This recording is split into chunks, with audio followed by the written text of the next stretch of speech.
ठीक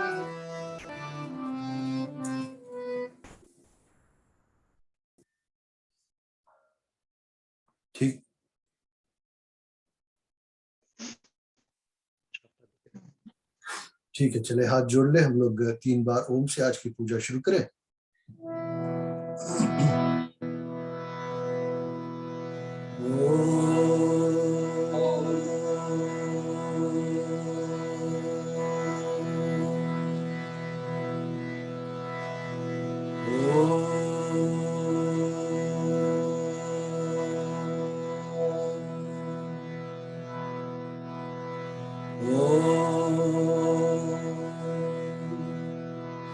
गुरुर्ब्रह्मा गुरुर्विष्णु गुरुदेवो महेश्वरा, गुरु साक्षात् परब्रह्म तस्मै श्री गुरुवे नमः।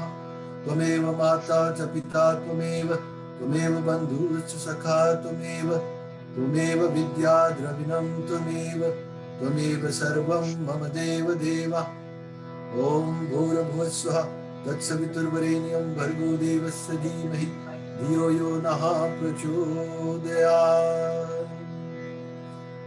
हाथ में फूल लेके गणेश भगवान का ध्यान करें। ओम गजाननं भूतगणादिसेवितं कपितजम्बू फलचारुभक्षणं उमासुतं शोकविनाशकारकं नमामि विघ्नेश्वर पादपङ्कजं। शुक्लां वरदरं देवं शशिवर्णं चतुर्भुजं प्रसन्नवदनं ध्यायेतुः सर्वविघ्नोपशान्तिः। अमितसिद्ध्यार्थ पूजितो या सुरासुरी सर्वविघ्नहरस्तस्मै गणाधिपते नमो नमः। श्री गणेश भगवान की जय। माता गौरी का ध्यान करें। ओम नमो देव्ये महादेव्ये शिवाय सततं नमः। नमो प्रकृति भद्राय नेता प्रणता स्मृता। ओम अम्बे अम्बिके अम्बालिके नमः। नयति कश्चन सुसुतिका सुभद्रिका कंपिलिवासिनी हेमाद्रि तनया वरदया शंकर प्रियं लंबोदरस्य जननी गौरी मावाम्यहम्। सर्वमंगल मांगल्ये शिवे सर्वार्थ साधिके शरण्य त्र्यंबके गौरी नारायणी नमोस्तुते। गौरी मैया की जय।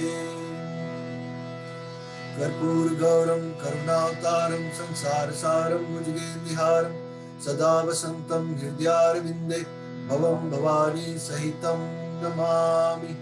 ओम नमः शिवाय नमः। नमः शिवाय नमः। नमः शिवाय नमः। उमापति महादेव की जय। हनुमान जी का ध्यान करें। ओम मनोजवं मारुततुल्यवेगं जितेन्द्रियां बुद्धिमतां वरिष्ठं वातात्मजं वानरयूथमुख्यं श्रीरामदूतं शरणं प्रपद्ये। अतुलितबलधामं हेमशैलावदेहं धनुजवनकृशानं ज्ञानिनामाग्रगण्यं सकलगुणनिधानं वानराणामधीशं रघुपति प्रियभक्तं वातजातं नमामि। पवन सुत हनुमान की जय। श्री राम जी श्री कृष्ण भगवान का ध्यान करें। ओम शांताकारं भुजगशयनं पद्मनाभं सुरेश्वरं विश्वधारण गगन सदृशं मेघवर्णं शुभांगं लक्ष्मीकान्तं कमलनयनं योगिर्मिध्यानगम्यं वंदे विष्णु भवभयहरणं सर्वलोकैकनाथनं। हे राम पुरुषोत्तम नरहरि नारायणं केशवा गोविंद गरुड़ध्वजा गुणानिधि दामोदरन माधवा। हे कृष्णा कमलापति यदुपति लक्ष्मीपति सीतापति वैकुंठपति चराचरपति पाहि माम्। वसुदेवं सुतं देवं कंसचाणूरमर्दनं देवकी परमानंदं श्रीकृष्णं वंदे जगद्गुरुम्।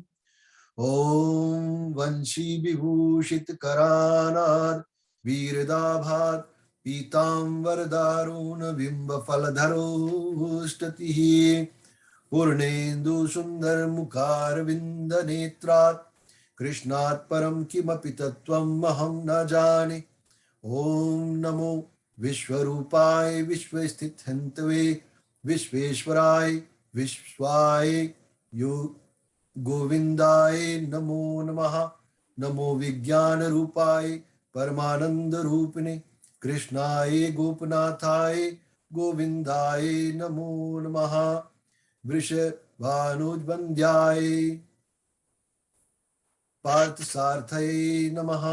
वेणुवादनशीलाय गोपालाय मर्दनहे चिदानन्दकारं श्रुति सरसारं समरसं निराधारधारं भवजलधिपारं परगुणं रमाग्रीवाहारं व्रजवनविहारं हरणुतं सदा तं गोविन्दं परमसुखकन्दं भजन्ते। ओम नमो भगवते वासुदेवाय नमः। ओम नमो भगवते वासुदेवाय नमः। ओम नमो भगवते वासुदेवाय नमः। श्री कृष्ण भगवान की जय, रामचंद्र की, जगत जननी माता सीता की, श्री लक्ष्मण भरत शत्रुघ्न भैया की, श्री राधा रानी की जय। जय श्री राधे, जय जय श्री राधे, जय जय श्री राधे।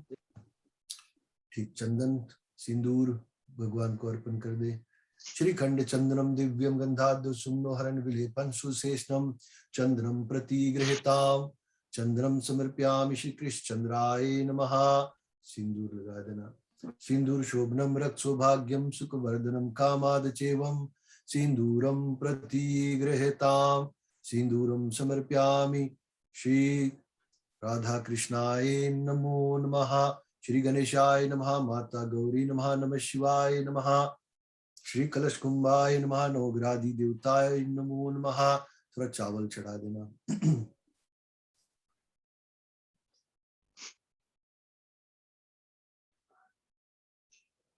अक्षतां सुश्रेष्ठं कुंकुमुक्ता सुशोभिता निवेदिता गृहान् परमेश्वरम् अक्षतम समर्पयामि श्री गणेशाय नमः। माता गौरी नमः। नमः शिवाय नमः। श्री राधा कृष्णाय नमो नमः। अगरबत्ती जला दो। ओम वनस्पतिरसोद्भूतो गंधाद्यो गंधुत्तम आद्रे सर्वदेवानां धूपोज्यां प्रतिगृहीतां धूपं दर्शयामि श्री गणेशाय नमः। माता गौरी नमः। नमः शिवाय नमः। श्री कलशकुंभाय नमो नमः। श्री राधा कृष्णाय नमो नमः। श्री हनुमते नमः। श्री हनुमत समेत श्री सीताराम लक्ष्मणाय नमो नमः। दिया दिखाई दो उधर से। ओम साज्यं चावर्ति संयुक्तं वाहिना योजितं मया दीपं गृहाण देवेश त्रिलोक्यातिमिरापहं धूपं दीपं दर्शयामि श्री राधा कृष्णाय नमो नमः। अच्छा, प्रसाद। ओम घृतपक्वाभिशानं पायसं चाशर्करं नानाविधं दच्यो श्री राधा कृष्णं मे प्रतिगृहीताम् नैवेद्यं समर्पयामि ऋतुफलं समर्पयामि श्री राधा कृष्णाय नमः। श्री गणेशाय नमः। माता गौरी नमः। नमः शिवाय नमः। श्री हनुमत समेत श्री सीताराम लक्ष्मणाय नमो नमः।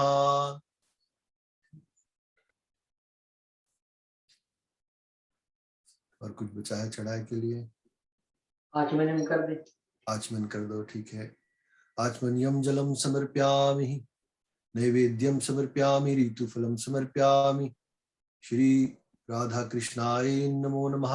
हिरण्यगर्भ समर्ताग्रे भूत सजात पतिरेकासित सदाधार पृथ्वी मुतेमा कस्मे देवाय हविषा विधेमः।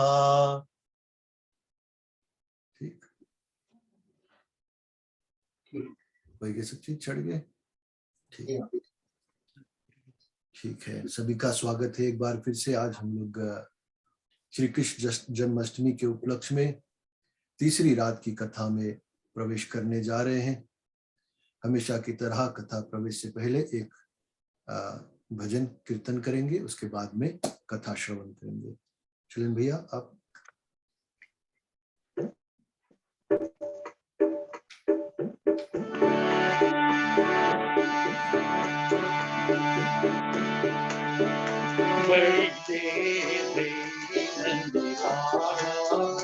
तेरी राहत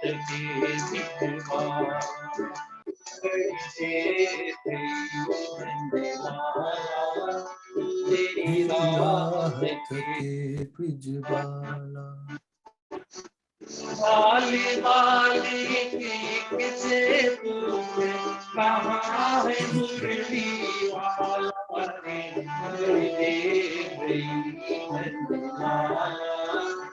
तेरी रात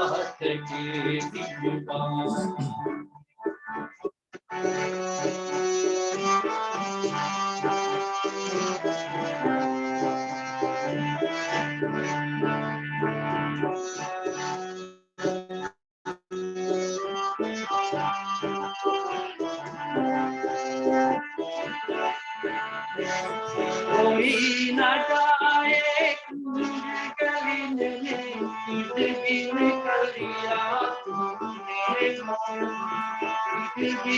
बिन कलियां चुनने को तरस रहे हैं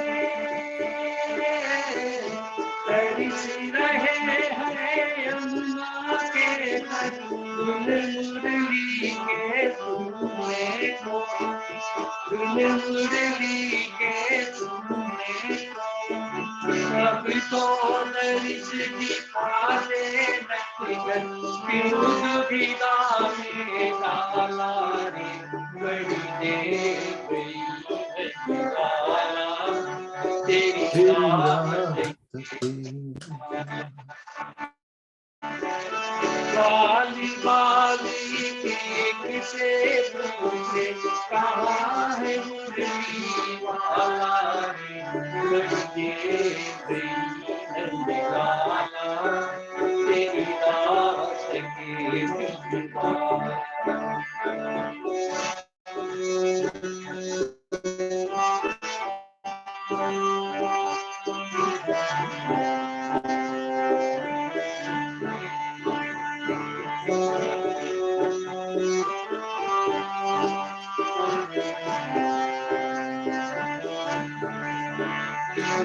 संकट में है आज वो धरती इस पर तूने जन्म लिया इस पर तूने जन्म लिया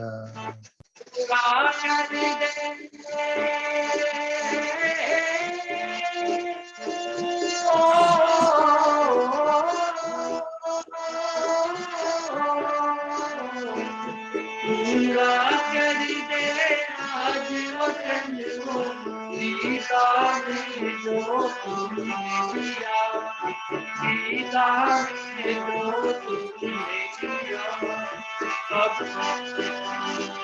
कोई नहीं है इस धरती पे भारत का रखवाला रे कर दे गई है निराला तेरी राहत के निवाला वाली वाली से तुझे कहा है मुरली वाला रे करते तेरी राहत के निवाला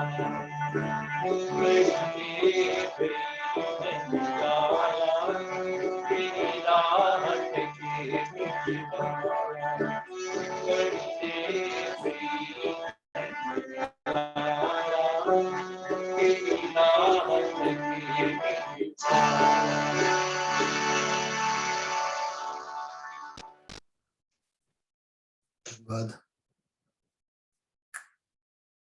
एक बार पुनः सभी का स्वागत करते हैं इस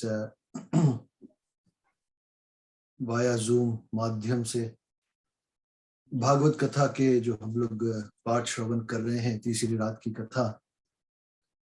बहुत सुंदर भजन शलिन भाई ने गाया है कि बड़ी देर भई नंदलाला। हर कोई श्री कृष्ण भगवान की राह देख रहा है। एक कवि ने बहुत सुंदर लिखा है कि भारत में फिर से आजा गिरधर उठाने वाले, भारत में फिर से आजा गिरधर उठाने वाले, सोतों को फिर जगादा गीता के गाने वाले। गूंजा था जिससे मधुवन, नाचा था जिससे त्रिभुवन, ओ तान फिर सुना जा बंसी बजाने वाले। संसार में क्या हो गया? बोलते हैं कि दुख दर्द बढ़ रहे हैं, दुष्काल पड़ रहे हैं। दुख दर्द बढ़ रहे हैं, दुष्काल पड़ रहे हैं, फिर कष्ट सब मिटा जा गौएं चराने वाले। हे राधे श्याम निर्बल जन तेरे भक्त वत्सल। हे राधे श्याम निर्बल जन तेरे भक्त वत्सल, बिगड़ी को फिर बना जा बिगड़ी बनाने वाले। भारत में फिर से आजा गिरधर उठाने वाले। उस कृष्ण से मोह, उस कृष्ण से प्रेम इतना ज्यादा भगवान के भक्त पुकार रहे हैं। और हम लोगों का पुकारना भक्ति ज्ञान माध्यम से, ज्ञान यज्ञ के माध्यम से, जिसे नारद जी ने और सौनक ऋषि से श्रवण की थी। हम लोग मनुष्य रूप में जो है अपने आप को बहुत श्रेष्ठ समझते हैं। हमारे जो इंद्रियां हैं उनको हम लोग बहुत श्रेष्ठ समझते हैं। लेकिन कहते हैं कि सोई रसना जो हरि गुण गावे। इंद्रियों के बारे में कहते हैं कि सोई रसना जो हरि गुण गाए, जीव वही अच्छा है, सुंदर है, जो हरि भगवान का किसी भी रूप में भजन करे। नयनन की छवि अहे चतुरता, जो मकरंद मुकंद ही गावे। और आंखें, कहते हैं आंखों की छवि वही सुंदरता देती है, वही चतुरता दिखाई देती है, जो मकरंद मुकुंद, माधव मुकुंद भगवान का गुण गाते हैं, देखते हैं, दर्शन करते हैं। वही नयनन, वही आंखें सबसे पवित्र है, पुण्यमय है। निर्मल चित्त जो सोई सोचो, कृष्ण बिना जिय और न भावे। निर्मल चित्त जो मन हम लोगों का होता है, बोलते हैं कि वही मन सबसे सुंदर है, जो श्री कृष्ण के बिना जिस मन में और कुछ ना आवे, वही मन, वही चित्त सबसे अच्छा। श्रवणन की जो यह अधिकाई, सुनी हरि कथा सुधा रस पाई।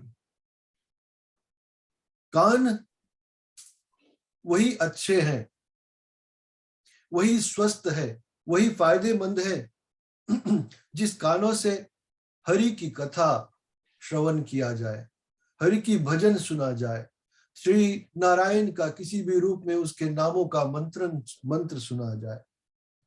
फिर कहते हैं कि कर तई जे श्यामही सेवे, चरण नहीं चली वृंदावन जाओ। कर तई जे श्याम ही सेवे। कर बोलते हैं संस्कृत में हाथ को। हाथ वही पवित्र है, हाथ वही अच्छा है।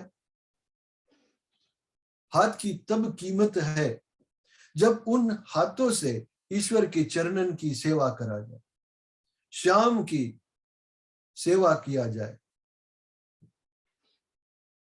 फिर कहते हैं कि चरण वही है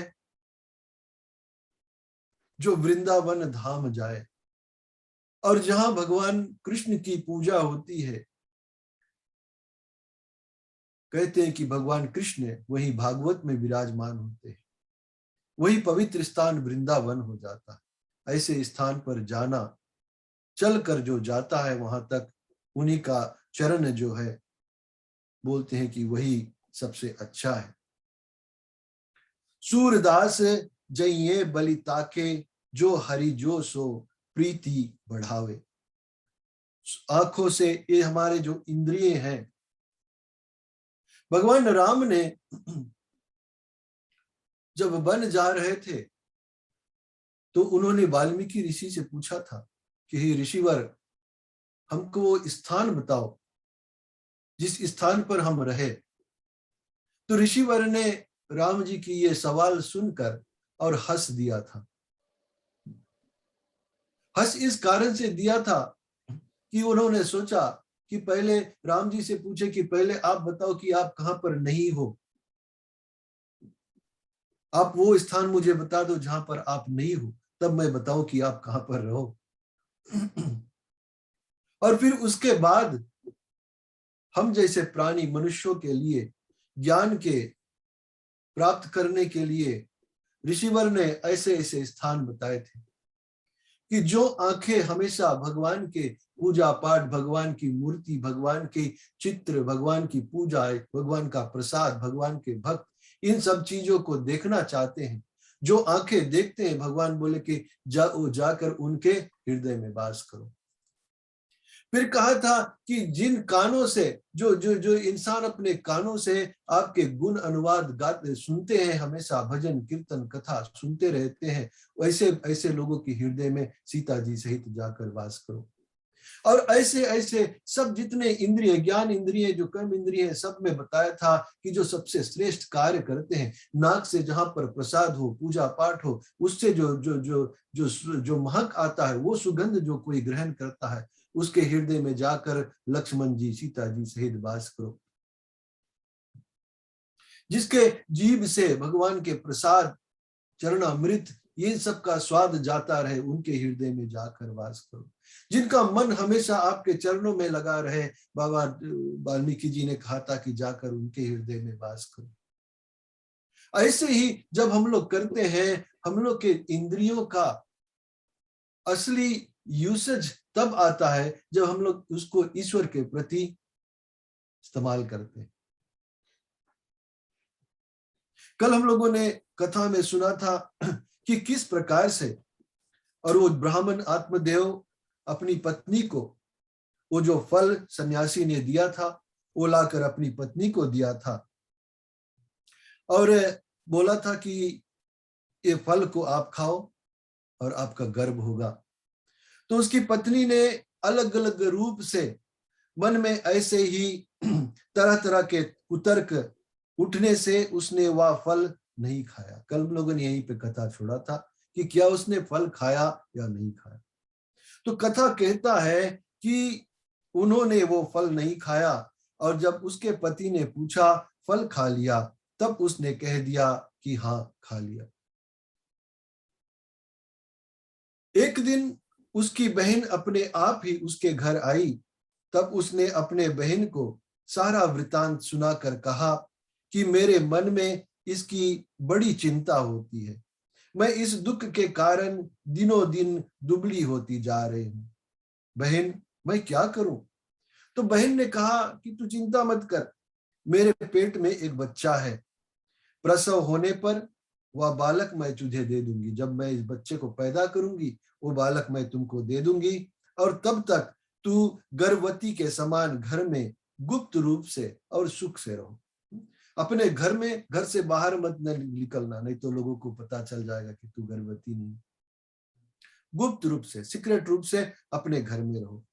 तू मेरे पति को कुछ धन दे देगी तो वे तुझे अपना बालक दे देंगे।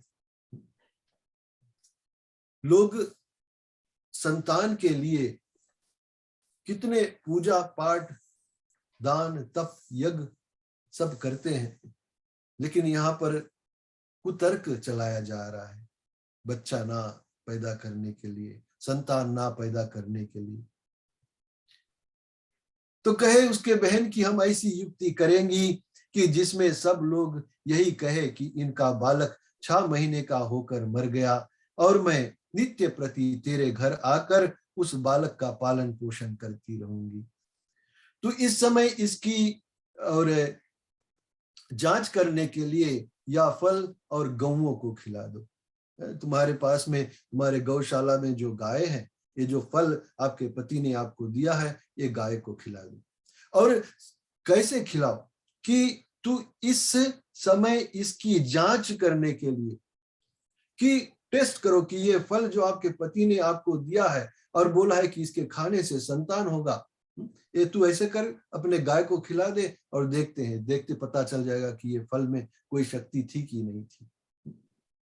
ब्राह्मणी ने और स्त्री स्वभाववश जो जो उसकी बहन ने कहा था वैसे ही सब किया। इसके पश्चात और समय अनुसार जब उस स्त्री के पुत्र हुआ, तब उसके पिता ने चुपचाप लाकर उसे और धुंधली को दे दिया। मतलब कि उसकी बहन की जब संतान हुआ, तो उसकी बहन के पति ने लाकर वो संतान धुंधली को दे दिया।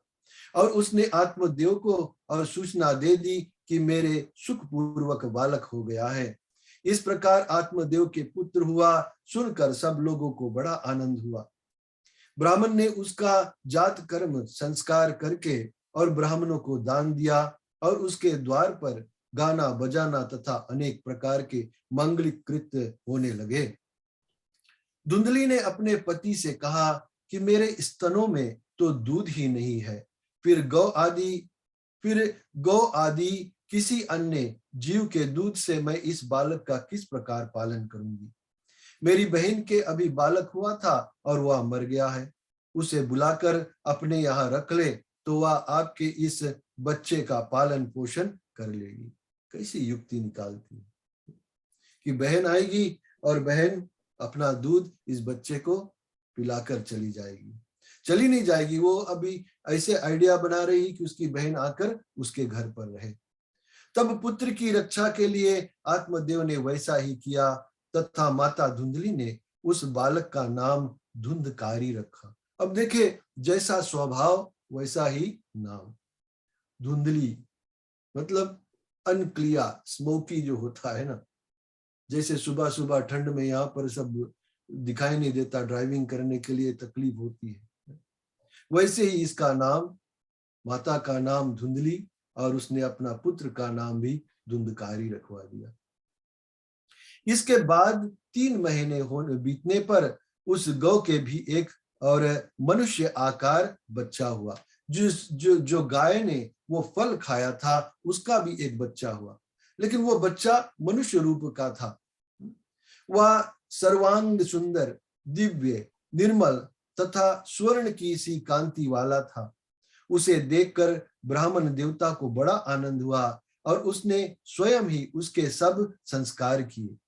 इस समाचार से और सब लोगों को भी बड़ा आश्चर्य हुआ और वे बालक को देखने के लिए आए तथा आपस में कहने लगे कि देखो भाई, अब आत्मदेव का कैसा भाग्य हुआ है, उदय हुआ है।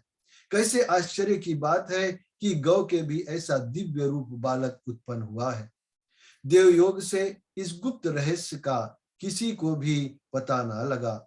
आत्मदेव ने उस बालक के गौ के से कान देखकर, वो बालक जो था वो मनुष्य की तरह था, सिर्फ उसका जो कान था, कहते हैं कि उसका आकार जैसे गाय का कान होता है ना, तो उस तरह से उसका कान था। तो इसी कारण से उसे देखकर उसका नाम गौकर्ण रख दिया, मतलब गाय का कान, उसका नाम गौकर्ण रख दिया।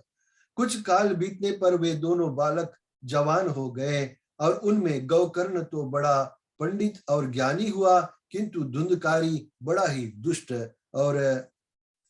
हो गया, दुष्ट निकला। स्नान, शौच आदि ब्राह्मणोचित आचारों का उसमें नाम भी नहीं था और ना खान पान का ही कोई परहेज था। मतलब कि वो जो ब्राह्मणत्व, मतलब कि ब्राह्मण का पुत्र था, तो ऐसे होता कि शायद वो ब्राह्मण की कुछ क्वालिटीज लेकर कुछ कार्य करता, पूजा पाठ करता, लेकिन कहते हैं कि उसमें कुछ भी एक भी उसमें वो क्वालिटी ब्राह्मणत्व नहीं था। और स्नान पान का, स्नान करना, खाना पीना, इन सब चीज पे कोई कंट्रोल नहीं था उसका। क्रोध उससे बहुत बड़ा चढ़ा था। वह बुरी बुरी वस्तुओं का संग्रह किया करता था, मुर्दे के हाथ से और छुआया हुआ अन्न भी खा लेता था। दूसरों की चोरी करना और सब लोगों को द्वेष बढ़ाना उसका स्वभाव बन गया था। छिपे छिपे वह दूसरे के घरों में आग लगा देता था और दूसरे के बालकों को और खेलने के लिए गोद में लेता और उन्हें चट कुएं में डुबाकर मार डालता था। हिंसा का उसे व्यसन सा लग गया था, व्यसन मतलब आदत लग गई थी। हर समय वह अस्त्र शस्त्र धारण किए रहता और बेचारे अंधे और दीन दुखियों को व्यर्थ ही वो सबको तंग किया करता था। चंडालों से उसका विशेष प्रेम था। बस हाथ में फंदा लिए कुत्तों की टोली के साथ शिकारी के टोह में घूमता रहता था। वैश्याओं के जाल में फंसकर और उसने अपने पिता की सारी संपत्ति नष्ट कर दी। एक दिन माता पिता को मार पीट कर घर के सब बर्तन और भाड़ी उठा ले गया। इस प्रकार जब सारी संपत्ति स्वाहा हो गई, मतलब खत्म हो गया घर में। शुरू में हम लोगों ने सुना था कि आत्मदेव के पास संपत्ति बहुत था, लेकिन ये धुंधकारी जब से आया तब से ये सब बिलवा दिया। तब उसका कृपण पिता फूट फूट कर रोने लगा और बोला कि इससे तो इसकी माँ का बांझ रहना ही अच्छा था। कल मैंने क्या कहा था कि ईश्वर जो कुछ देता है, जो कुछ हम लोग को मिलता है, वो हम लोग को भाग्य से मिलता है। जबरदस्ती जब हम लोग मांगते हैं भगवान से, हट करके, भगवान देता है, लेकिन उस वस्तु से फिर शांति नहीं मिलती। ये एग्जाम्पल हम लोगों के सामने है ना, कि आत्मदेव और संतान चाहता था, अपनी जो संतान हुई वो तो एकदम बिगड़ा हुआ निकला, कुपुत्र जिसे कहते हैं ना। तो अब सोचता है, अब पछता रहा है कि इससे अच्छा तो इसकी माँ को बांझ ही है ना, संतान नहीं होता ही अच्छा रहता। कुपुत्र तो बड़ा ही दुखदाई होता है। अब मैं क्या कहाँ रहूं, कहाँ जाऊं, मेरे इस संकट को कौन काटेगा। वो अब सोच रहा है कि मेरा ठिकाना नहीं है, क्योंकि उसका अपना पुत्र माता पिता को मारता है। मेरे ऊपर तो बड़ी विपत्ति आ पड़ी है और इस दुख के कारण अवश्य मुझे एक दिन और प्राण छोड़ने पड़ेंगे, मतलब ये दुख से कोई दिन हम मर जाएगा। उसी समय परम ज्ञानी गौकर्ण जी वहां आए और उन्होंने पिता को वैराग्य का उपदेश करते हुए बहुत समझाया। अब वो ज्ञानी जो गौकर्ण था, जो गाय का पुत्र था, संतान था, वो आकर पिता को ज्ञान देता है और वो बोले कि पिताजी, यह संसार, और ये ज्ञान सिर्फ उसके पिताजी के लिए नहीं था, ये ज्ञान हर प्राणी के लिए है। इसको अच्छी तरह से समझे कि यह संसार और आसार है, या अत्यंत दुख रूप और मोह में डालने वाला है। पुत्र किसका, धन किसका, स्नेहवान पुरुष रात दिन दीपक के समान जलता रहता है। सुख ना तो इंद्र को है और ना चक्रवर्ती राजा को। सुख है तो केवल विरक्त, जो जो जो इंसान वैराग्य धारण कर लेता है, जो संन्यास ले लेता है सब चीजों से, वही बोलते हैं कि वही सुख है। सुख ना तो इंद्र को है और ना किसी राजा को है।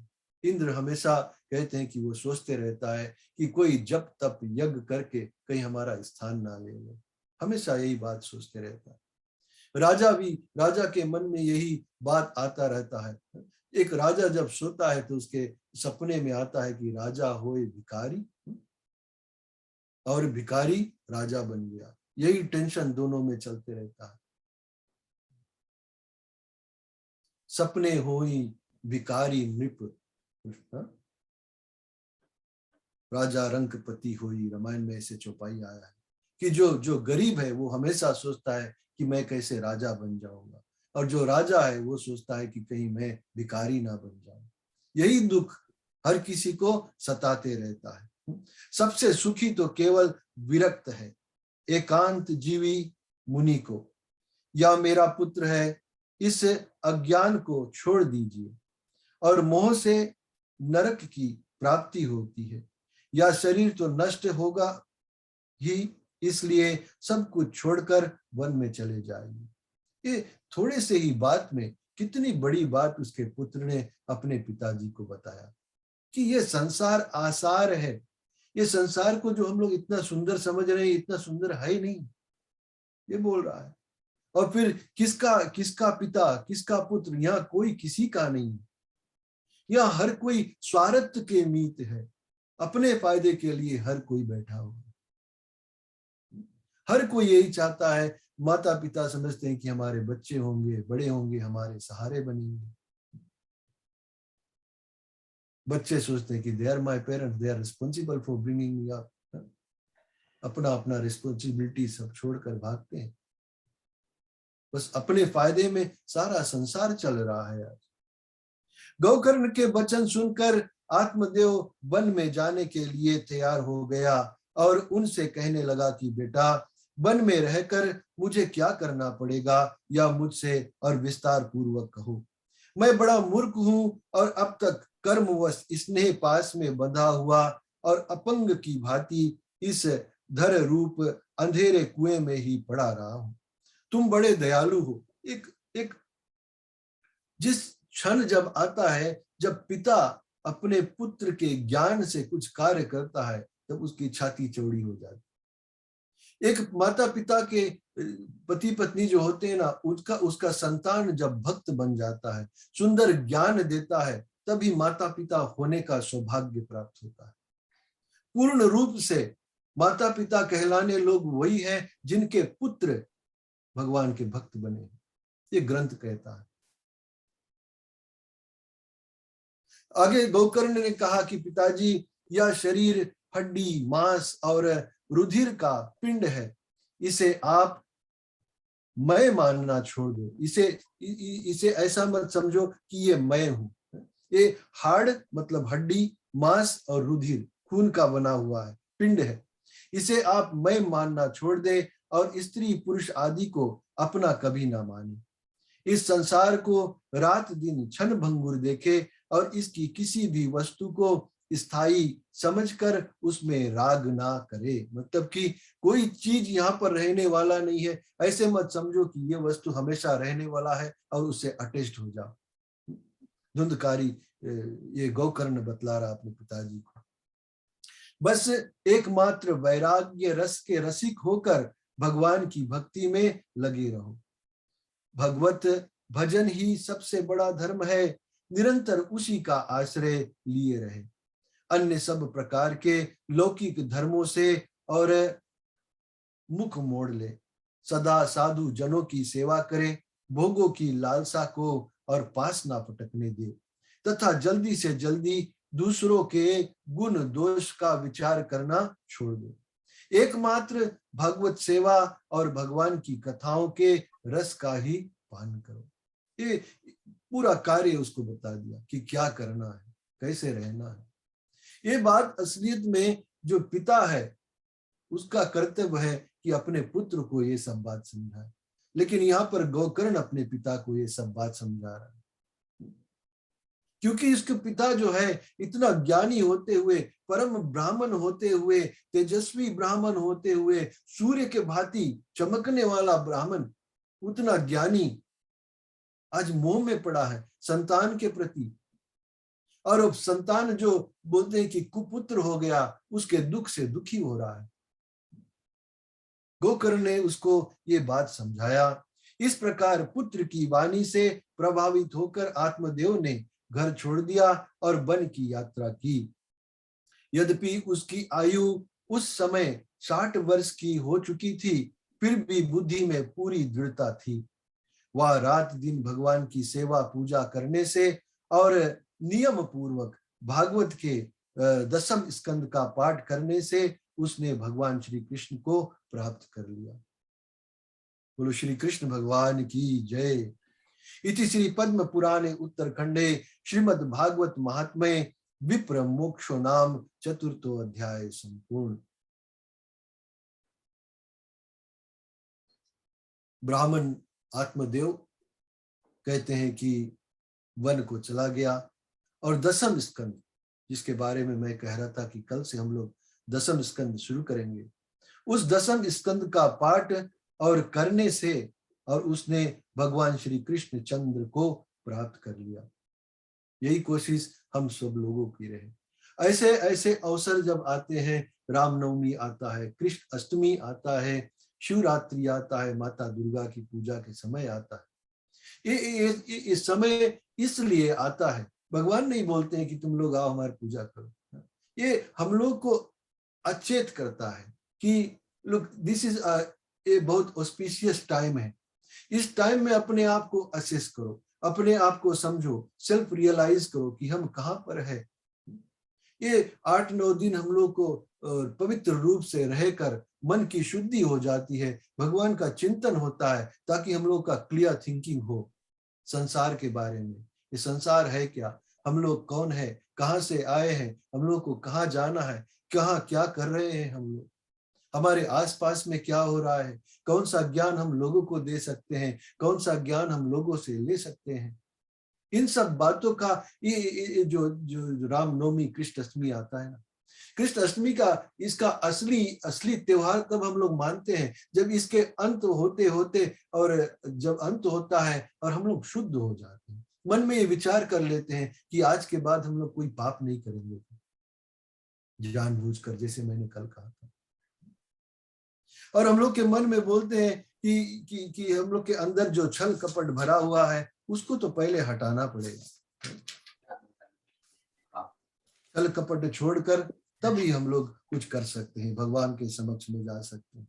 ये छल कपट का जो घूंघट हम लोगों ने पहन रखा है, बोलते हैं कि उस घूंघट को हटाओ।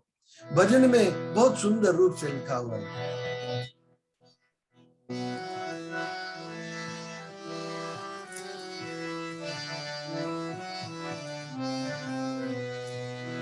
घूंघट के पट खोले रे तोहे पिया मिले, घूंघट के पट खोले रे तोहे पिया मिले। एक घूंघट का जो ओढ़नी हम लोगों ने, जो विकार की ओढ़नी हम लोगों ने ओढ़ कर रखा है, छल कपट इन सब चीजों का, इसको इस घूंघट को हटाओ। घूंघट जब हम लोग हटाएंगे तब हम लोगों को पता चलेगा कि घट घट रमता राम रमैया है।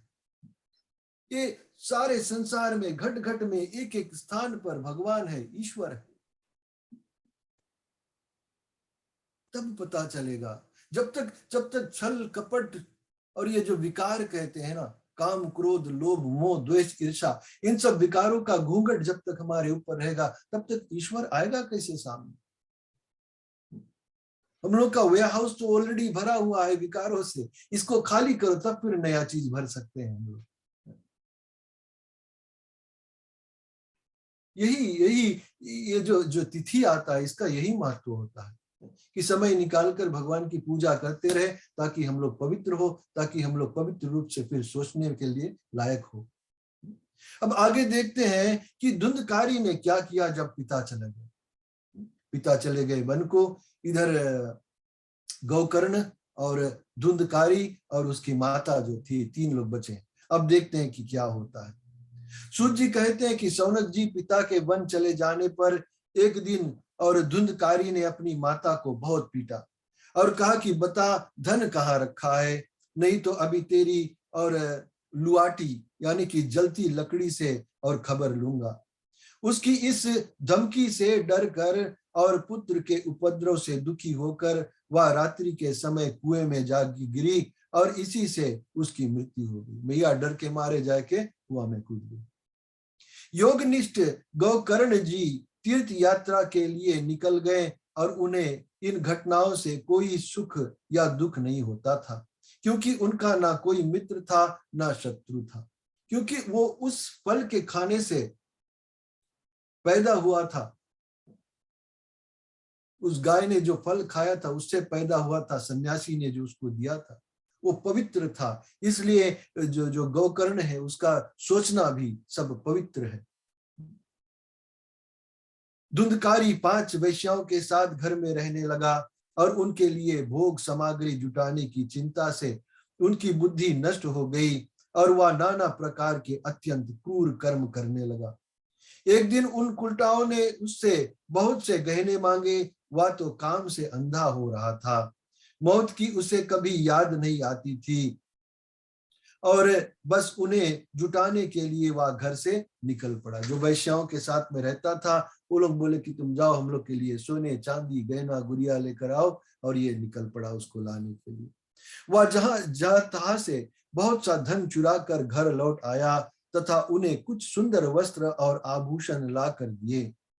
चोरी का बहुत माल देखकर और रात्रि के समय स्त्रियों ने विचार किया, वैश्याओं ने विचार किया कि यह नित्य ही चोरी करता है, इसलिए इसे किसी दिन अवश्य राजा पकड़ लेगा।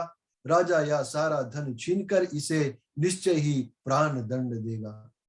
जब एक दिन इसे मारना ही है तब हम ही और धन की रक्षा के लिए गुप्त रूप से इसको क्यों ना मार डाले, कि एक दिन तो इसको मरना है। जो कि जिस तरह से ये चोरी चकारी कर रहा है एक दिन राजा इसको पकड़ेगा और इसको प्राण दंड देगा। अब इसको मरना ही है, तो वेश्याओं ने विचार किया कि जो काम होना ही है उसको अभी हम लोग करते हैं।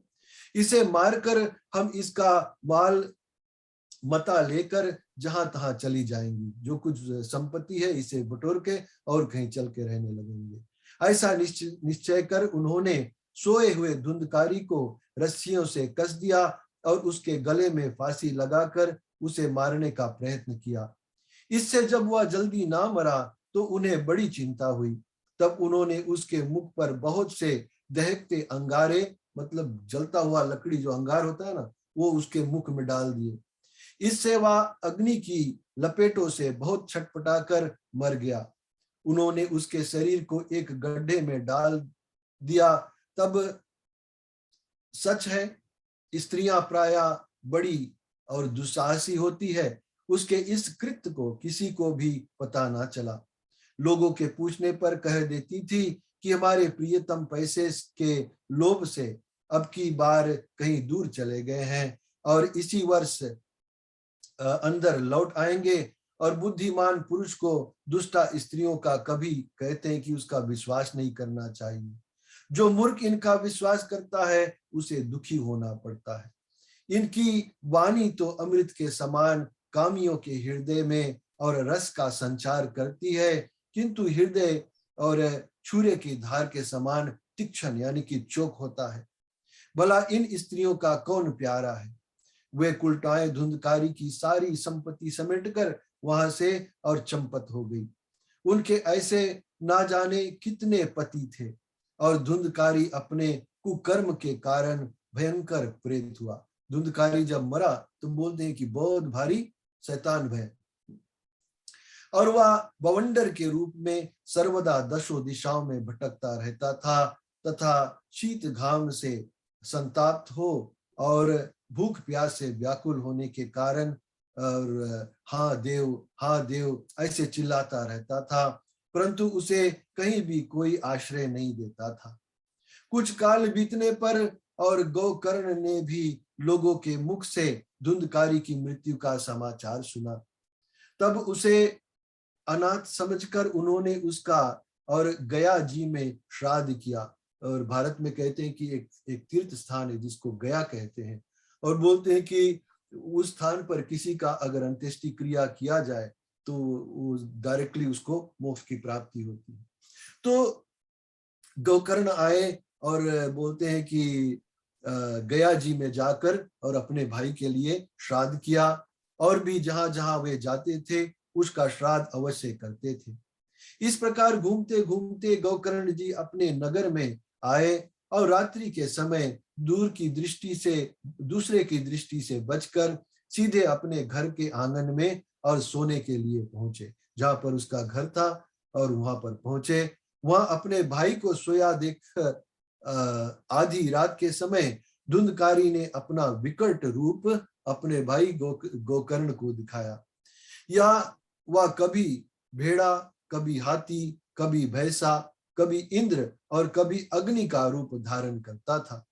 अंत में वह मनुष्य के आकार में प्रकट हुआ। वे विपरीत अवस्थाएं देखकर गोकर्ण ने निश्चय किया कि या कोई दुर्गति को प्राप्त हुआ जीव है, कोई ऐसा जीव है जो जीवित जब था और उसकी गति बहुत बुरी हुई थी, इसके कारण से इतना भयंकर प्रेत हुआ। तब उन्होंने उससे धैर्य पूर्वक पूछा। गोकर्ण ने कहा कि तू कौन है और रात्रि के समय ऐसे भयानक रूप क्यों दिखा रहा है? तेरी यह दशा कैसे हुई और हमें बता तो सही। तू प्रेत है, पिशाच है अथवा कोई राक्षस है?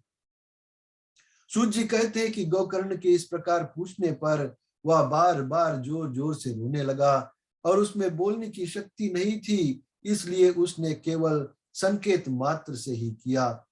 तब गोकर्ण ने और अंजलि में जल लेकर और उसे अभिमंत्रित करके उस पर छिड़का। इससे उसके पापों का कुछ शमन हुआ और वह इस प्रकार कहने लगा। धुंधकारी जो प्रेत हो गया था वो बोला कि अहम भ्राता त्वदीयोस्मि धुंधकारी ती नमात, कि मैं तुम्हारा भाई हूं, मेरा नाम धुंधकारी है। मैंने अपने ही दोषों से अपना ब्राह्मणत्व नष्ट कर दिया है। मेरे कुकर्म की गिनती नहीं की जा सकती।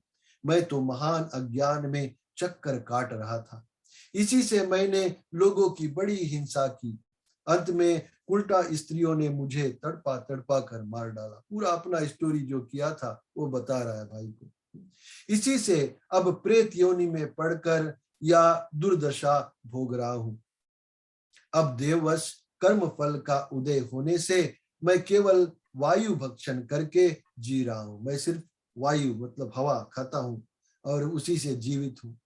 हे भाई, तुम दया के समुद्र हो। अब किसी प्रकार जल्दी ही मुझे इस योनि से छुड़ाओ। गौकर्ण ने धुंधकारी की सारी बातें सुनी और तब उससे बोले, गौकर्ण बोले कि भाई, मुझे इस बात का बड़ा आश्चर्य है। मैंने तुम्हारे लिए विधि पूर्वक गया जी में पिंड दान किया, फिर भी तुम प्रेत योनि से मुक्त कैसे नहीं हुए? कि उतना पवित्र स्थान पर जाकर, जहां पर हर कोई जाता है और अंत्येष्टि क्रिया करता है, श्राद्ध कर्म करता है, उसकी मुक्ति हो जाती है, लेकिन तुम्हारा मुक्ति क्यों नहीं हुआ अभी तक? यदि गया श्राद्ध से भी तुम्हारी मुक्ति नहीं हुई, तब इसका और कोई उपाय ही नहीं है। अच्छा, तुम सब बात खोल कर कहो, मुझे अब क्या करना चाहिए? तो प्रेत ने कहा कि मेरी मुक्ति सैकड़ों गया श्राद्ध करने से भी नहीं हो सकती। अब तो तुम इसका कोई और उपाय सोचो। अब ये बात प्रेत ऐसे कह रहा है जैसे नारद जी के लिए उस समय आकाशवाणी हुई थी था कि तुम कोई सत्कर्म करो। ऐसे ही प्रेत बोल रहा है कि तुम इसका अब और कोई उपाय करो। मतलब कि अब तुम जाओ और ढूंढो कि तुमको क्या करना चाहिए ताकि हमको मुक्ति मिले। प्रेत की यह बात सुनकर गौकर्ण को बड़ा आश्चर्य हुआ। वे कहने लगे कि यदि सैकड़ों गया श्राद्ध से भी तुम्हारी मुक्ति नहीं हो सकती, तब तो तुम्हारी मुक्ति असंभव है, हो ही नहीं सकती। अच्छा, अभी तो तुम निर्भय होकर अपने स्थान पर रहो। मैं विचार करके तुम्हारी मुक्ति के लिए कोई दूसरा उपाय करूंगा। गौकर्ण की आज्ञा पाकर धुंधकारी वहां से अपने स्थान पर चला गया और इधर गौकर्ण ने रात भर विचार किया, तब भी उन्हें कोई उपाय नहीं सूझा। प्रातः काल सुबह होते हुए और उनको आया देख लोग प्रेम से और उनसे मिलने आए। तब गौकर्ण ने रात में जो कुछ जिस प्रकार हुआ था वह सब उन्हें कह सुनाया। उनसे जो लोग विद्वान, योगनिष्ठ, ज्ञानी और वेदज्ञ थे, उन्होंने भी अनेकों शास्त्रों को उलट पलट कर देखा, तो भी उसकी मुक्ति का कोई उपाय नहीं मिला। कैसा कैसा भयानक कर्म कर गया कि उसके मुक्ति का कोई उपाय नहीं मिल रहा। तब सबने यही निश्चय किया कि इस विषय में सूर्य नारायण जो आज्ञा दे वही करना चाहिए। अतः गौकर्ण ने अपने तपोबल से सूर्य की गति को रोक दिया और उन्होंने स्तुति की, भगवान, आप सारे संसार के साक्षी हैं। मैं आपको नमस्कार करता हूं। आप मुझे कृपा करके धुंधकारी की मुक्ति का साधन बताइए। गौकर्ण की यह प्रार्थना सुनकर सूर्य देव ने दूर से ही स्पष्ट शब्दों में कहा कि श्रीमद् भागवत से मुक्ति हो सकती है, इसलिए तुम उसका सप्ताह करो। सूर्य का यह धर्ममय वचन और वहां सभी ने सुना। तब सबने यही कहा कि प्रयत्न पूर्वक यही करो, और है भी यह साधन बहुत सरल।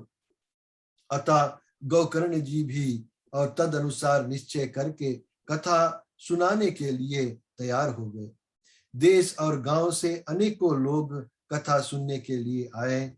बहुत से लंगड़े, लूले, अंधे, बूढ़े और मन बुद्धि पुरुष भी अपने पापों की निवृत्ति के उद्देश्य से वहां आ पहुंचे। सभी लोग आए जिनको किसी भी प्रकार से दुख था। जो लोग निश्चय कर लिए थे कि भागवत के पुराण से ही हम लोगों का दुख जो है दूर हो सकता है, वो सब वहां पर पहुंचे। इस प्रकार वहां इतनी भीड़ हो गई कि उसे देखकर देवताओं को भी आश्चर्य होता था। जब गोकर्ण जी और व्यास गद्दी पर बैठकर कथा कहने लगे, तब वह प्रेत भी वहां आ पहुंचा और इधर उधर बैठने के लिए स्थान ढूंढने लगा। इतने में ही उसकी दृष्टि एक सीधे रखे हुए और 7 गांठ के बांस पर पड़ी। एक बांस था और उसमें 7 गांठ, 7 डिवीजन जो होते हैं, साथ गांठ था और उसको देखा प्रेत ने। उसी के नीचे के छिद्र में घुसकर वह कथा सुनने के लिए बैठ गया। वायु रूप होने के कारण वह बाहर कहीं बैठ नहीं सकता था, इसलिए बांस में घुस गया। गोकर्ण जी ने एक वैष्णव ब्राह्मण को मुख्य श्रोता बनाया और प्रथम स्कंद से स्पष्ट स्वर में कथा सुनानी आरंभ कर दी। सायकाल में जब कथा को विश्राम दिया गया, तब एक बड़ी विचित्र बात हुई और वहां सभासदों के देखते देखते उस बांस की एक गांठ और तट तट शब्द करती हुई फट गई। जो 7 डिवीजन था उसमें एक जो बीच का गांठ था वो फट गया। और इसी प्रकार दूसरे दिन सायकाल में दूसरी गांठ फटी और तीसरे दिन उसी समय तीसरी। इस प्रकार 7 दिनों में 7 गांठों को और फोड़कर धुंधकारी बाहरों स्कंदों से सुनने से पवित्र होकर और प्रेत योनि से मुक्त हो गया और दिव्य रूप धारण करके सबके सामने प्रकट हुआ। वो प्रेत योनि छोड़कर अब दिव्य रूप धारण कर लिया। 7 दिनों की जब कथा समाप्त हुई, उसका मेघ के समान श्याम शरीर पीतांबर और तुलसी की मालाओं से सुशोभित था तथा सिर पर मनोहर मुकुट और कानों में कामनीय कुंडल झिलमिला रही थी। जिस प्रकार से भगवान श्री कृष्ण का श्रृंगार होता है, उस प्रकार से वो दिव्य रूप धरकर और धुंधकारी वहां पर प्रकट हुआ। उसने तुरंत अपने भाई गोकर्ण को प्रणाम करके कहा कि भाई, तुमने और कृपा करके मुझे प्रेत योनि की यातनाओं से मुक्त कर दिया। यह प्रेत पीड़ा का नाश करने वाली श्रीमद् भागवत की कथा धन्य है तथा श्री कृष्ण चंद्र के धाम की प्राप्ति कराने वाला इसका सप्ताह भी धन्य है। जब सप्ताह श्रवण का योग लगता है तब सब पाप थर्रा उठते हैं। मतलब कि कहीं पर अगर पता चल जाए कि कहीं पर सप्ताह कथा होने वाला है, तो बोलते हैं कि जितना पाप रहता है, पाप सब डर जाता है कि अब हम लोग को सब छोड़कर भागना पड़ेगा। हा? कि अब यह भागवत की कथा जल्दी ही हमारा अंत कर देगी। जिस प्रकार आग और गीली सूखी छोटी बड़ी सब तरह की लकड़ियों को जला डालती है, उसी प्रकार यह सप्ताह श्रवण मन वचन और कर्म द्वारा किए हुए नए पुराने छोटे बड़े सभी प्रकार के पापों को भस्म कर देता है। विद्वानों ने देवताओं की सभा में कहा कि जो लोग इस भारतवर्ष में श्रीमद् भागवत की कथा नहीं सुनते और उनका जन्म वृथा है, मतलब बेकार है उन लोगों का जन्म। भला मोहपूर्वक लालन पालन करके यदि इस अनित्य शरीर को हष्ट-पुष्ट और बलवान भी बना लिया, तो भी श्रीमद् भागवत की कथा सुने बिना और इससे क्या लाभ हुआ।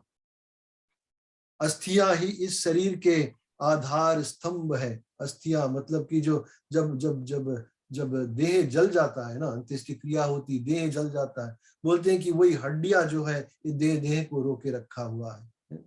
और नस नाड़ी रूप रस्सियों से या बंधा हुआ है।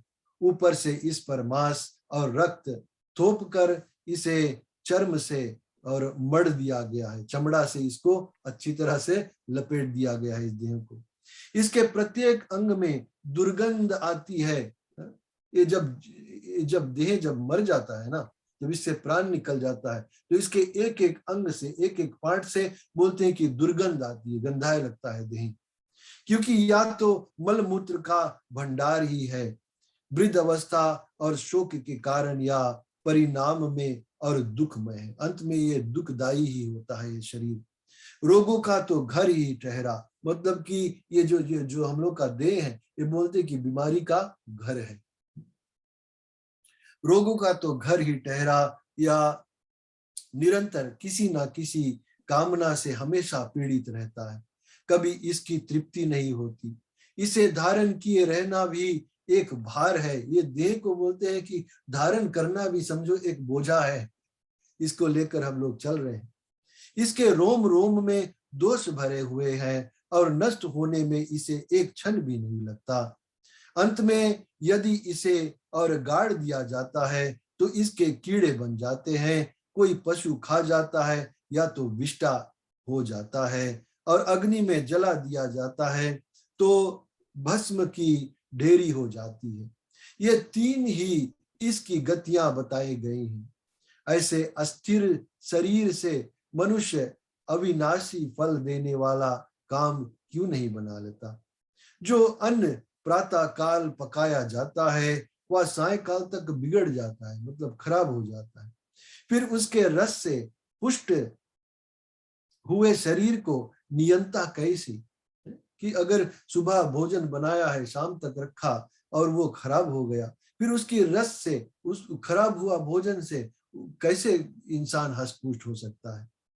हम लोक में और सप्ताह श्रवण करने से भगवान की शीघ्र ही प्राप्ति हो सकती है।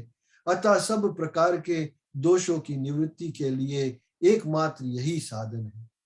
जो लोग और भागवत की कथा से वंचित है वे तो जल में और बुदबुदे और जीवों में मच्छरों के समान केवल मरने के लिए ही पैदा हुए। जल में बुदबुदे मतलब जो बबल्स होते हैं ना, वो बबल्स हमेशा नहीं रहता है, वो फूट जाता है। और ऐसे ही बोले कि मच्छर के समान होते हैं, मच्छर जीवित जैसे पैदा होता है मर जाता है, ऐसे ही जीव होता है।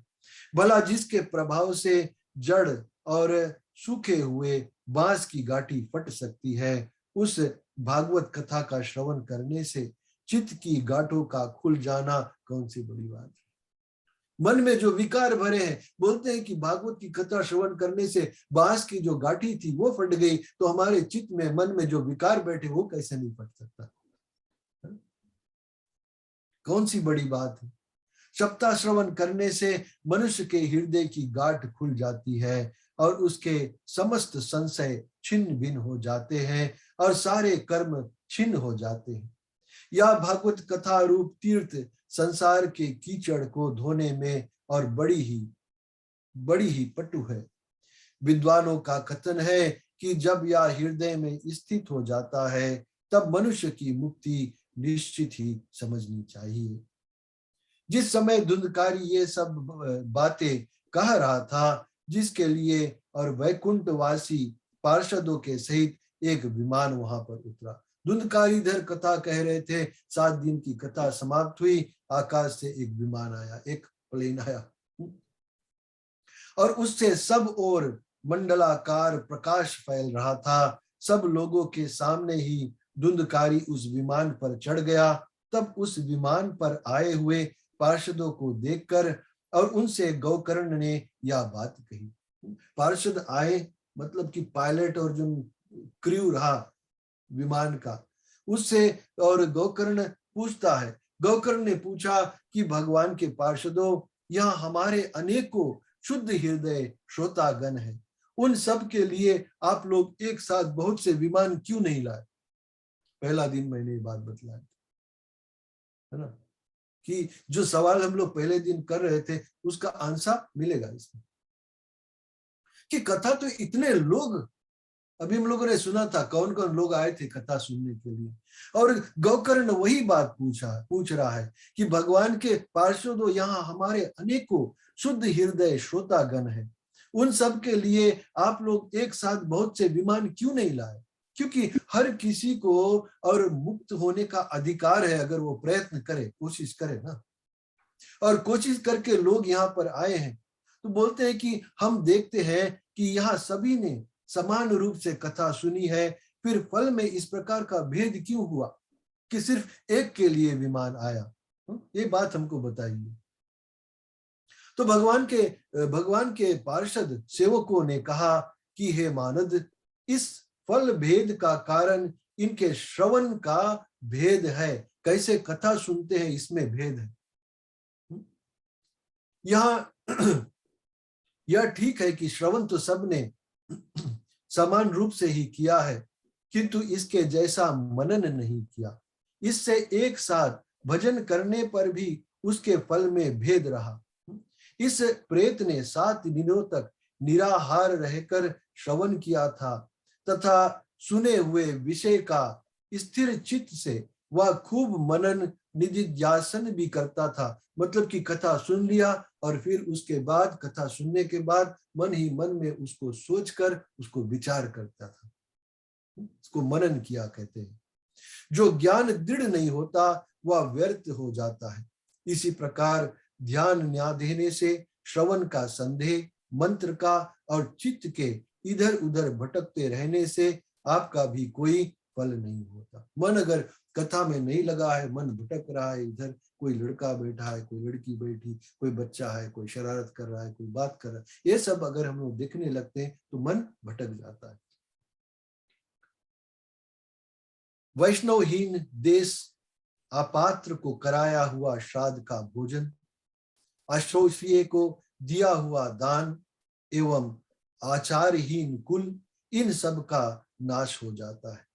गुरु वचनों में विश्वास, दीनता का भाव और मन के दोषों पर विजय और कथा में चित्त की एकाग्रता इत्यादि नियमों का यदि पालन किया जाए तो श्रवण का यथार्थ फल मिलता है। यदि ये श्रोता फिर से श्रीमद् भागवत की कथा सुने तो निश्चय ही सबको वैकुंठ की प्राप्ति होगी।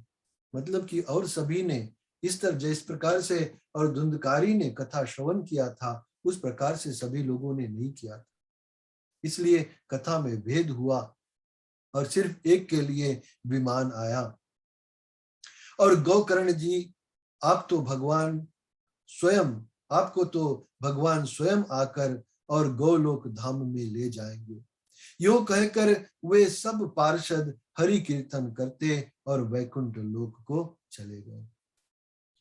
श्रावण मास में गोकर्ण जी ने फिर उसी प्रकार सप्ताह क्रम से कथा कही और उन श्रोताओं ने उसे फिर सुना। नारद जी, इस कथा की समाप्ति पर जो कुछ हुआ वह सुनिए। वहां भक्तों से भरे हुए विमानों के साथ और भगवान स्वयं प्रकट हुए। स्वयं भगवान कृष्ण वहां पर प्रकट हुए। सब ओर से खूब जय जयकार और नमस्कार की ध्वनियां होने लगी। भगवान स्वयं हर्षित होकर अपने पांचजन्य शंख की ध्वनि करने लगे और उन्होंने गोकर्ण को हृदय से लगाकर अपने ही समान बना दिया।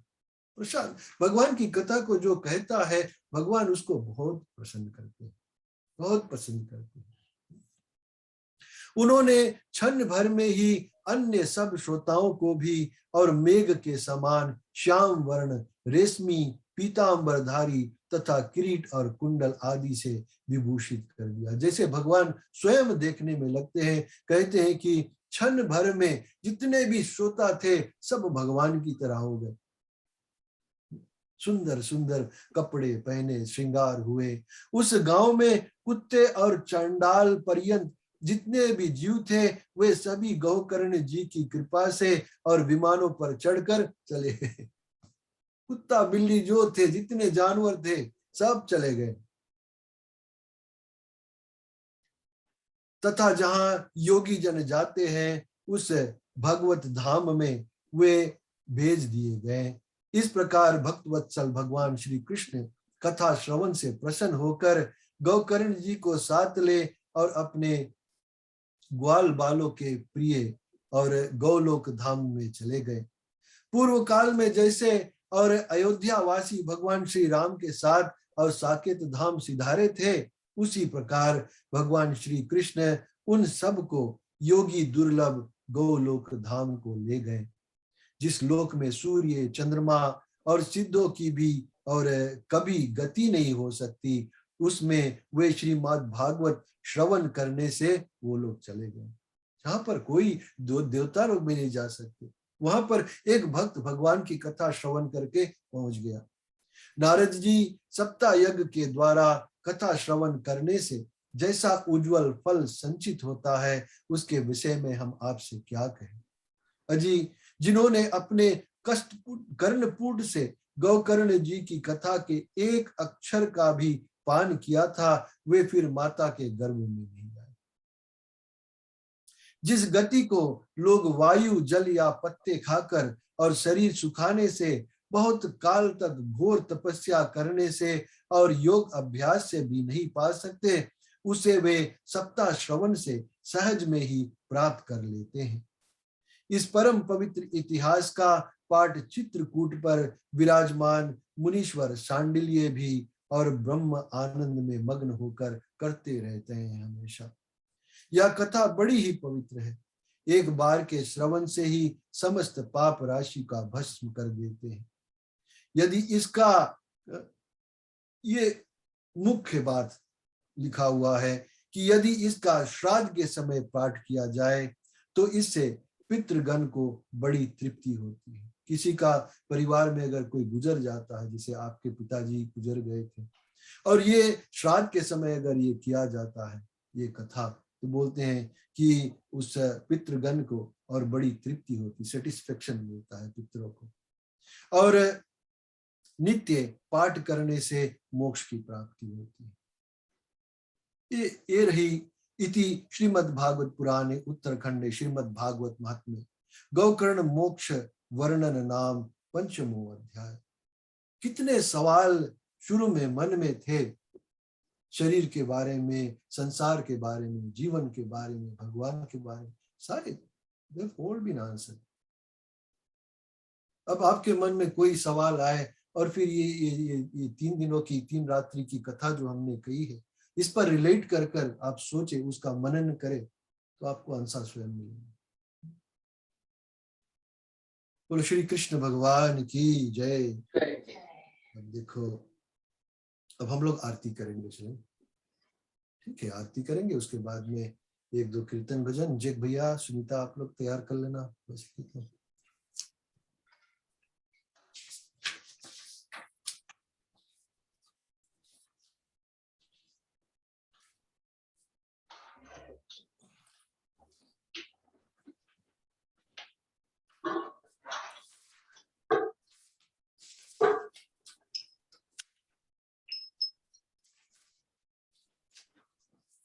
तैयार?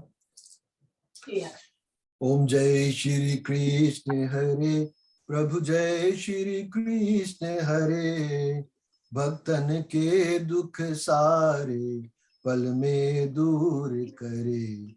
ओम जय श्री कृष्ण हरे, परमानंद मुरारी मोहन गिरधारी, जय रस रास बिहारी, जय प्रभु बनवारी।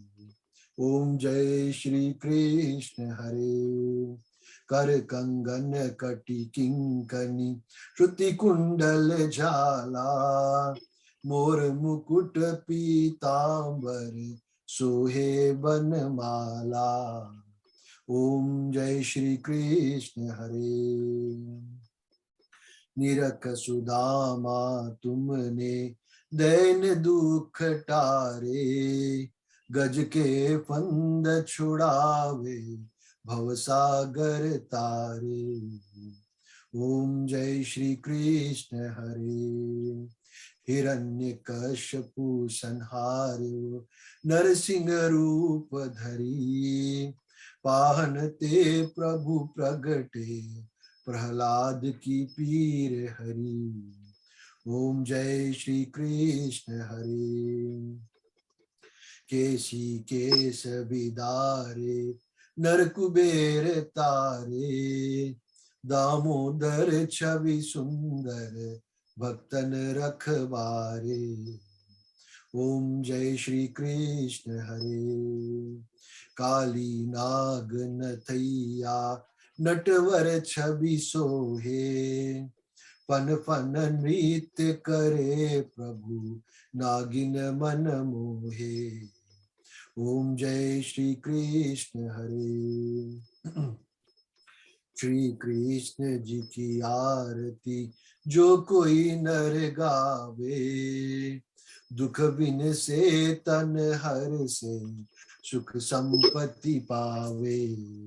ओम जय श्री कृष्ण हरे, जय श्री कृष्ण हरे, प्रभु जय श्री कृष्ण हरे, भक्तन के दुख सारे पल में दूर करे।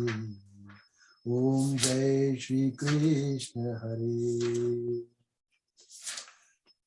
ओम इदं हवि प्रजननं मे असतु दश वीरां सर्वगणां स्वस्तये, आत्मसनि प्रजसनि पशुसनि लोकसन्न्यभयशनिः अग्निः प्रजां बहुलां मे करोत्वानं पयोरेतु अस्मासु दत्तः ॐ अरात्रि पार्थिवं रजः पितुरप्रायी धामभिः दिवां सदासीं बृहति वेतिष्ठस् आत्वेषं वर्तते तमः कद्लीगर्भसम्भूतं कर्पूरं तु प्रतिपितम् अर्तिकमहं कुर्वे पश्य मे वरदो भवः। आर्तिक्यम समर्पयामि। एक तरफ गणेश जी की तरफ से शुरू करो। आर्तिक्यम समर्पयामि श्री गणेशाय नमः, माता गौरी नमः, नमः शिवाय नमः, श्री कलश कुंभाय नमः, नवग्रादि देवताभ्यो नमः, श्री हनुमते नमः, श्री हनुमत समेत श्री सीताराम चंद्राय नमः, श्री राधा कृष्णाय नमो नमः। हरे कृष्णा कृष्ण कृष्णा हरे हरे, हरे राम राम राम हरे हरे, हरे कृष्णा कृष्ण कृष्णा हरे हरे, हरे राम राम राम हरे हरे। बोलो श्री कृष्ण भगवान की जय। उमापति महादेव की जय। सियावर रामचंद्र की जय। पवन सुत हनुमान की जय। जय जय श्री राधे, जय जय श्री राधे, जय जय श्री राधे। आरती की तरफ दिखाए तो सब कोई जहाँ पर है वहीं से आरती के दर्शन कर लीजिए।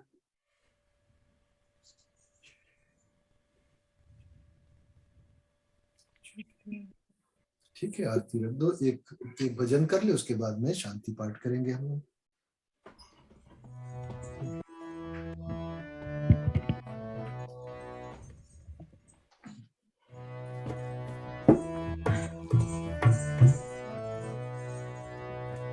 श्रीमन्नारायण नारायण हरे हरे, श्रीमन्नारायण नारायण हरे हरे, श्रीमन्नारायण नारायण हरे हरे। तेरी लीला सबसे न्यारी न्यारी हरे हरे, तेरी लीला सबसे न्यारी न्यारी हरे। भजमन नारायण नारायण हरे हरे, भजमन नारायण नारायण हरे हरे, जय जय नारायण नारायण हरे हरे, जय जय नारायण नारायण हरे हरे। हरि ओम नमो नारायण, ओम नमो नारायण, हरि ओम नमो नारायण, हरि ओम नमो नारायण। श्रीमन्नारायण नारायण हरे हरे, श्रीमन्नारायण नारायण हरे हरे।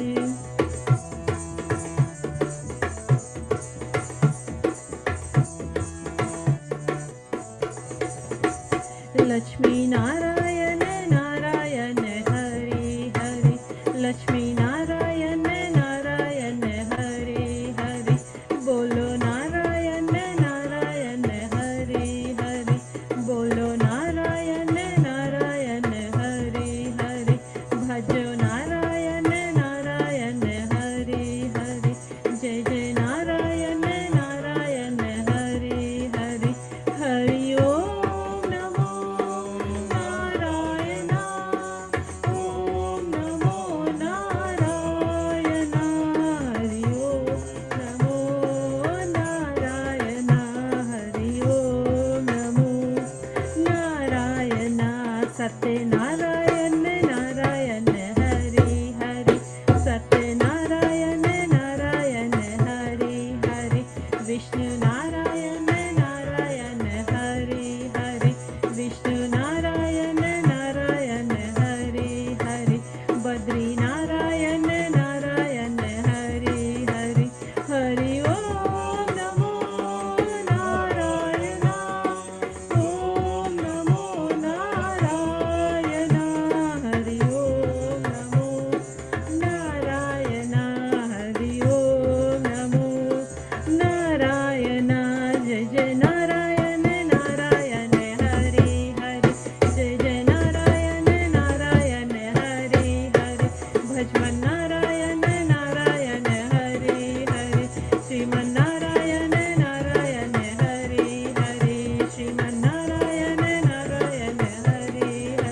श्रीमन्नारायण नारायण हरि हरि। हरे कृष्णा हरे कृष्णा। ठीक है, कल हम लोग फिर से कोटा पास 7 कथा शुरू करेंगे और कल हम लोग प्रवेश करेंगे भागवत पुराण का जो 10वां स्कंद है, इसमें भगवान कृष्ण की जो लीलाएं हैं उनको हम लोग श्रवण करेंगे। और भजन कीर्तन अगर कोई तैयार करता है तो हमें पहले से बता देना ताकि हम सके बता दें जब जरूरत पड़े। और भगवान कृष्ण की जो जन्म की कथा है वो हम लोग आखिरी दिन में करेंगे, लेकिन कल हम लोग पूतना वध से, पूतना का उद्धार जो किया था श्री कृष्ण भगवान ने, वहां से लेकर और छोटे छोटे जो बाल लीलाएं हैं जिसको सुनकर आनंद आता है, बहुत आनंद आता है ना, उसको हम लोग श्रवण करेंगे। ठीक है, शांति पाठ कर ले हम लोग। उसके बाद में शलन भाई आप है, एक कीर्तन और भजन हो जाए शांति पाठ के बाद में। ओम धौ शांति अंतरिक्ष ओम शांति पृथ्वी शांति रापा शांति रोषदे शांति वनस्पति शांति विश्वदेव शांति ब्रह्म शांति सर्वम शांति शांति रेव शांति शामा शांति रेधि। ओम शांति शांति शांति।